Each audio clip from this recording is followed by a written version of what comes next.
Conventional banking और Islamic banking में क्या फ़र्क है?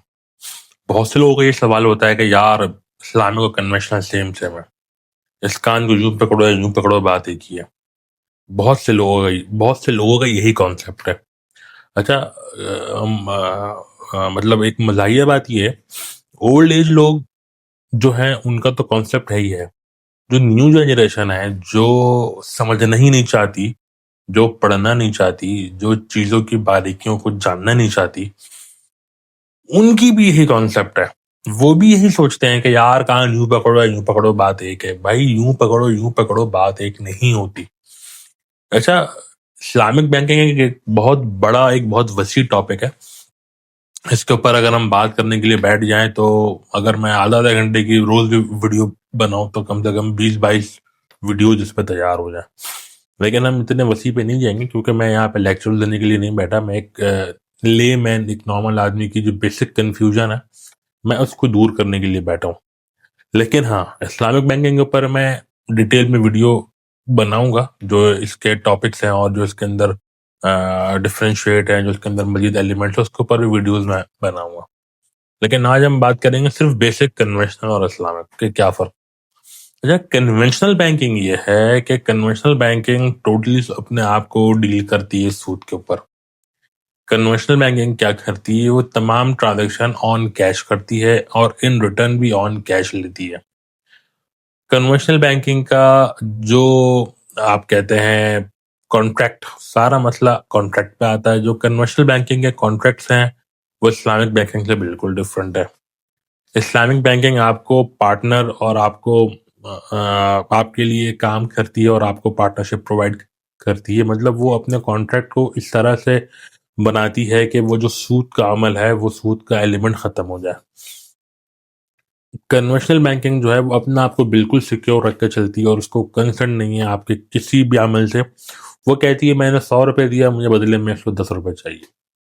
इस्लामिक बैंकिंग ये बोलती है कि मैंने 100 रुपये दिया, मुझे बदले में 110 चाहिए। लेकिन अगर इस्लामिक बैंक ने 100 रुपये दिया है तो वो 100 रुपये की चीज दिया है उसने आपको।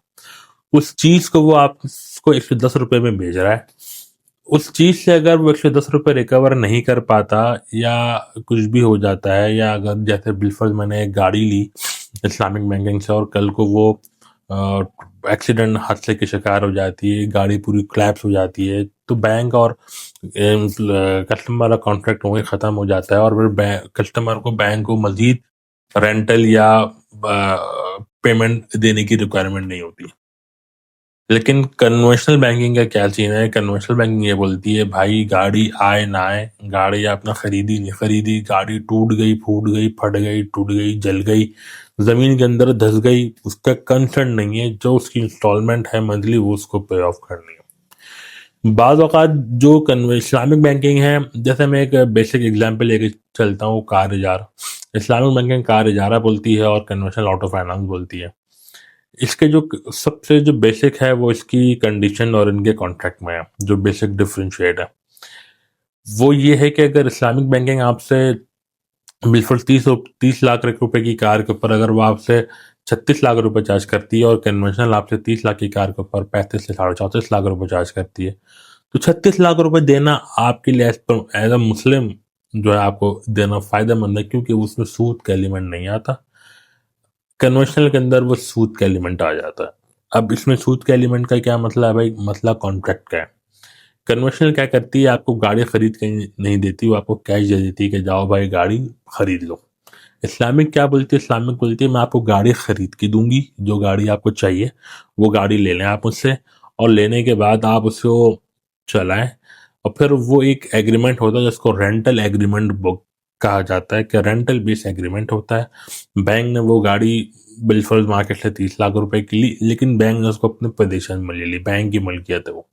अब बैंक जो है वो आपको आहिस्ता आहिस्ता आहिस्ता आहिस्ता आपसे रेंट चार्ज करती है। रेंट चार्ज करने के बाद एट द एंड बैंक एक आखिरी कॉन्ट्रैक्ट आपके साथ ये करती है कि जो लास्ट रेंटल अमाउंट होगी वो रेंटल गाड़ी की वैल्यू होगी और उस अमाउंट के अगेंस्ट मैं आपको गाड़ी सेल कर दूंगा।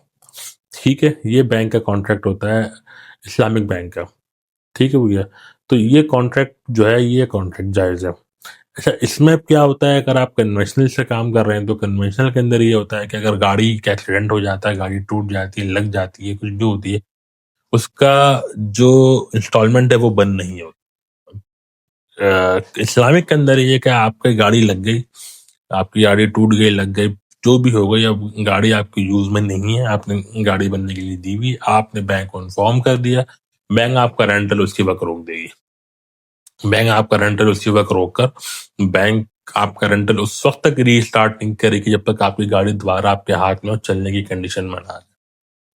اور اگر گاڑی نہیں بن سکتی جو بھی ہے تو پھر بینک کیا کرتی ہے, اس کو ڈسپوز آف کر سیٹل کر دیتی ہے. کیونکہ جو کانٹریکٹ ہے وہ یہی بولتا ہے کہ اس کے اندر لاس بھی ہو سکتا ہے, پروفٹ بھی ہو سکتا ہے. پروفٹ اور لاس دونوں اسلامک کے اندر شامل ہوتا ہے, لیکن کنونشنل کے اندر کوئی لاس نہیں ہوتا. وہ کہتا ہے ڈائریکٹ مجھے نے 30 لاکھ دیا, مجھے 34 لاکھ روپے چاہیے. تو سارا جو مسئلہ ہے وہ یہاں پر. تو یہ تو بہت ایک چھوٹا سا ٹاپک ہے, اس طرح سے بہت زیادہ ٹاپکس ہیں اسلامک کے اندر. تو آگے جا کر ہم مزید اسلامک بینکنگ کے اوپر بات کریں گے. آج کے لیے بس اتنے, انشاءاللہ آپ سے پھر ملاقات ہوگی اگلی ویڈیو میں. السلام علیکم وعلیکم السلام.